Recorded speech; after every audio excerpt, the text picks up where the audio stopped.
পাহাড় সফর কেমন গেল? পাহাড় সফর কেমন গেল দিদি? একটু একটু সামনে দিদি, অডিওটা একটু সামনে আসুন না দিদি। আস্তে আস্তে। যথেষ্ট সামনে এসেছি। আজকে গুরু পূর্ণিমার দিন। আমি আপনাদের সকলকে, সকল গুরুদের আমার প্রণাম জানাচ্ছি। আমার গুরু হচ্ছে মামাটি মানুষ।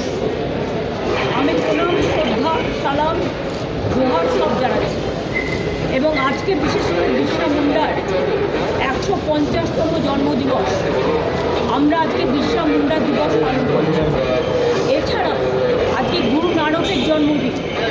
আমি গুরু নানকজিকে আমার প্রণাম জানাচ্ছি এবং আপনাদের সকলকে বলি আমার সফর খুব ভালো হয়েছে। এবং বিশেষ করে আমি এক্ষুনি কথা বলছিলাম, মোট সেন্ট্রালে চলে যাবে, সেক্রেটারি হিসেবে অ্যাপয়েন্টমেন্ট পেয়েছে। তো যাওয়ার আগে ওকে আমি বলেছি 4টে skill training centre Darjeeling, Mirik, Kalimpong, কাশিয়ানে করতে। শিলিগুড়িতে অলরেডি একটা ফ্যাশন টেকনোলজির ইনস্টিটিউট সত্যমরা করছে, সত্যম দেবী। আমি পরের বারে এসে ওটাকে দেখে নেব। এতে কী হবে, এখানে প্রচুর ছেলেমেয়ে ট্রেনিং পাবে এবং ট্রেনিং পেলে তারা চাকরির সুযোগটাও পাবে। সুতরাং এইগুলো করতে বলা হয়েছে। আর সফর খুব ভালো হয়েছে। আপনাদের সকলকে আমি অনেক শুভকামনা জানাচ্ছি, শুভেচ্ছা জানাচ্ছি, আপনাদের সহযোগিতা কামনা করছি।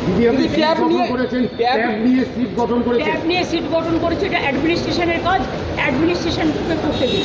এটা মিডিয়া ট্রায়ালের ব্যাপার নয়। এর মধ্যে মহারাষ্ট্রেরও অনেক পূজা ওরা হাইজ্যাক করেছে, অন্যান্য রাজস্থানেরও করেছে, সব স্টেটের থেকে হাইজ্যাক করেছে। এই গ্রুপটাকে আমরাই ধরতে পেরেছি। সুতরাং আমাদের administration is very strong, rough and tough. তারা অলরেডি 6জনকে অ্যারেস্ট করেছে, সিট গঠন করেছে, বাদবাকি যা যা করার করবে। এবং ক্লাবের যারা টাকা পায়নি তাদের সবাইকে টাকা দিয়ে দেওয়া হচ্ছে। দিদি রাশিয়ান কেমিক্যাল বলে একটা অর্জুন সিং দাবি করছে তুমি রুকো না।